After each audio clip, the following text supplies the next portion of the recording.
Hello everyone, I hope तुम्ही दिवाळी फराळ series enjoy करत आहात। आज आम्ही घेऊन आलो शंकरपाळा। साहित्य ऑलरेडी डिस्क्रिप्शनमध्ये मेन्शन आहे।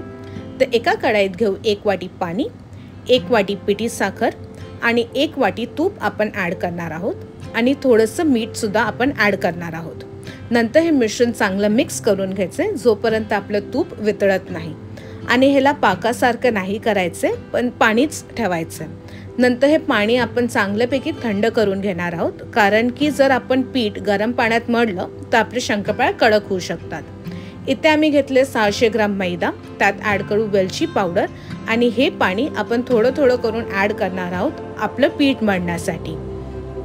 आपल्याला हे पीठ जास्त कडक किंवा जास्त नरम नाही करायचं। आपण रेग्युलर जसं चपातीसाठी पीठ मळतो तसं आपल्याला मळून घ्यायचं आहे आणि मळल्यानंतर ह्याला 10 मिनिटं साईडला ठेवायचं। त्याच्यानंतर ह्याचे असे मोठे मोठे गोळे करून ते आपण पोलपाटावर किंवा ताटावरती चांगल्यापैकी लाटून घ्यायचे।